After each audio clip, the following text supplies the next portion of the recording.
Nous allons voir les 5 ministères. Bonjour, je suis Buni, avec un U comme dans Uni. Je veux aider les hommes à se lever dans leur appel avec leurs dons, leurs talents et leurs compétences, afin de faire de toutes les nations des disciples. Aujourd'hui, nous allons discuter des 5 ministères. Ça sera juste une vidéo de définition. Et si tu es là déjà, je te remercie. Je t'invite à t'abonner et à mettre un like à cette vidéo. Tu auras du contenu similaire 3 fois par semaine qui va t'aider à devenir un leader, à entrer dans ton appel et à faire des disciples. Vraiment, ça ne sera que des définitions. Nous allons commencer avec l'apôtre. L'apôtre, c'est l'envoyé, le fondateur, le pionnier. C'est celui qui va créer l'Église et aussi celui qui a la charge de définir les 4 autres ministères selon la parole. Aujourd'hui, on en voit de moins en moins. C'est un peu normal parce qu'il y a beaucoup de structures déjà qui s'occupent de cela. Mais ça ne veut pas dire qu'il n'existe plus aujourd'hui. Donc, il va déterminer avec le Saint-Esprit et son observation de l'Église qui sera pasteur, qui sera enseignant, qui sera évangéliste et qui sera prophète. Mais au début, l'envoyé, il fait tous les rôles. Donc maintenant, passons au pasteur. Le pasteur, c'est le berger, c'est le papa de l'Église. C'est celui qui prend soin des âmes. Et aujourd'hui, c'est celui qui a le rôle principal dans beaucoup de nos églises. Son objectif, comme a dit Jésus, c'est de paître les brebis du troupeau. C'est de prendre soin des âmes, de les faire grandir, de les aider à guérir de leurs blessures, de leur permettre d'avancer. Mais vraiment, lui, il est focus sur l'âme. J'insiste, toujours selon la parole. Ensuite, nous avons les enseignants, aussi traduits par docteurs. Ce sont ceux qui sont là pour approfondir la parole pour nous donner les choses qu'on n'arrive pas à voir. J'ai un ami qui a ce don-là. À chaque fois que je lui parle, je reste « Waouh, je n'avais pas vu la parole comme ça ».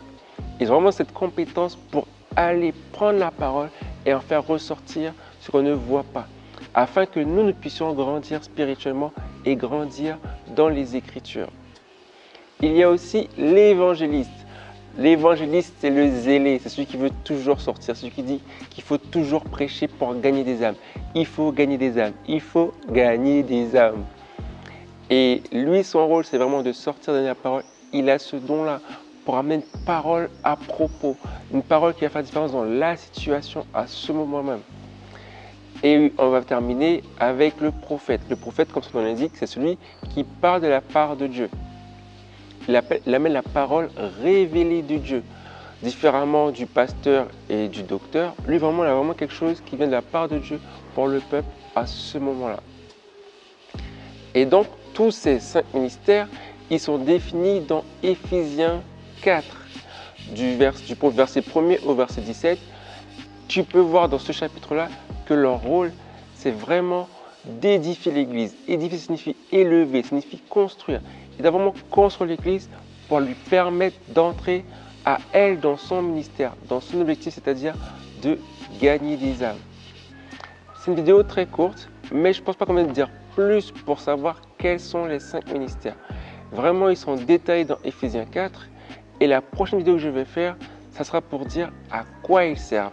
On aura plus de détails, plus d'exemples concrets que tu pourras utiliser. Mais pour cette vidéo de définition des 5 ministères, je pense que tu as l'essentiel. L'apôtre, c'est l'envoyé, le pionnier. Le pasteur, c'est le berger, le père de l'Église. On a le docteur, celui qui va enseigner, le professeur, celui qui va te faire comprendre les choses. On a l'évangéliste qui veut toujours aller chercher les âmes. Et on a le prophète qui amène la parole révélée du Seigneur. Donc vraiment, je t'invite, si tu as appris quelque chose, à partager, à t'abonner, à mettre un like. Et si tu as des questions, n'hésite pas à les mettre en commentaire. En attendant, lève-toi et marche. Je suis Jésus, mais je ne suis pas un follower. Simplement j'ai cru, et ce de tout mon cœur. Je le crie partout, avec toutes mes valeurs.